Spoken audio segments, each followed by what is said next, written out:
Have you ever heard about the Soviet military hand-to-hand combat? To this day it is still very obscure in the West, but people who do practice it claim it to be one of the most realistic portrayals of combat that you can find, potentially even more so than modern MMA. But why is that? Well, I will tell you all about it. Right off the bat, there's a lot of confusion regarding the ARB. Many people are asking, why does it even exist? Isn't Sambo, Combat Sambo and Sistema enough already? Well, the answer to that question is no, it's never enough. But on a more serious note, ARB is not actually a martial arts style per se, it's more of a concept for competition that was born in the late 1970s. More precisely, the official date of birth of the Soviet ARB is considered to be the year 1979, when in a city called Kaunas, for the very first time there was a martial arts tournament among the elite airborne troops. Ever since then, this type of tournament was being held every consecutive year, making it a very valuable tradition among the soldiers and with time, evolving into its own thing. And indeed, ARB is basically a blend of combat sambo, boxing and judo, since when the first tournaments were established, there was no uniformity in the competition. Some soldiers were more proficient in boxing, while others in sambo, while certain others were combat sambo enthusiasts.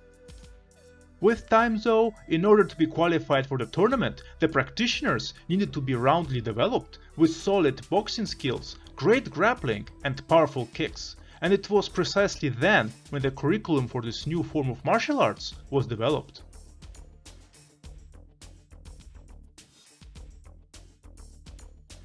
This blend has proven to be so efficient that it was not only taught to the military and the special forces, but also to the police.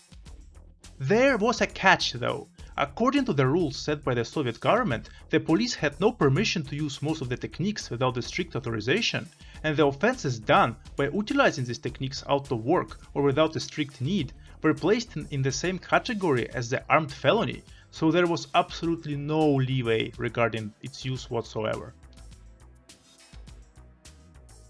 Another important rule was that under no condition were officers allowed to teach any of the training methods, techniques or principles to the citizens, violation of which was the loss of job and potentially criminal charges with up to 5 years in prison.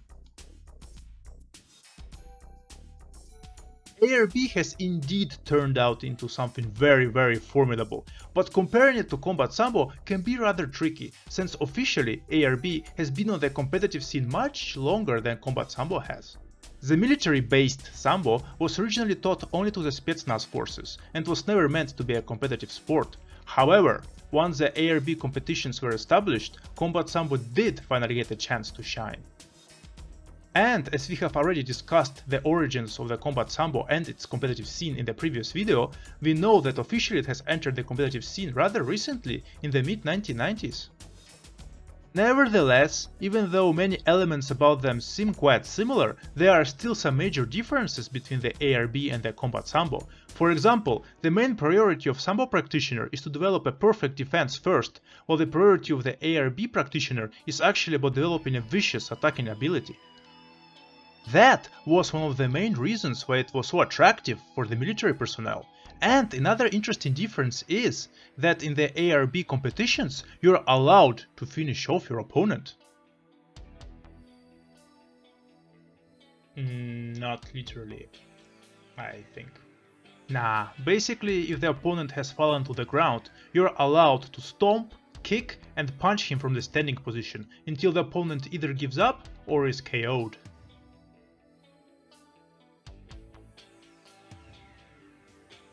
Also, all kinds of headbutts are allowed, including purposely aiming your headbutts to the body, nose bridge and the jaw. It makes this art very aggressive, realistic and very exciting to watch. In my opinion, the only other martial art that comes close to its viciousness and realistic portrayal of combat is probably Kudo, the art which I absolutely love and would like to introduce you some other time. However, the equipment and the uniforms are completely different, to make up for the aggression of course. The ARB practitioners always wear typical karate gi for the competitions, and wear helmets with caged fronts, which protects their faces very well. Ironically, being a bit softer, the combat Sambo practitioners do suffer from a lot more serious injuries, since they wear soft and open helmets that leave their faces fully exposed. Being slightly more brutal and explosive, the fights in the ARB schools usually last around 3 minutes, while in the combat Sambo they last 5 minutes. Another interesting fact is that ARB was widely used during the war in Afghanistan, with many soldiers thanking it for saving their lives, not only due to the fighting techniques themselves, but also for toughening them up mentally to survive such difficult life conditions.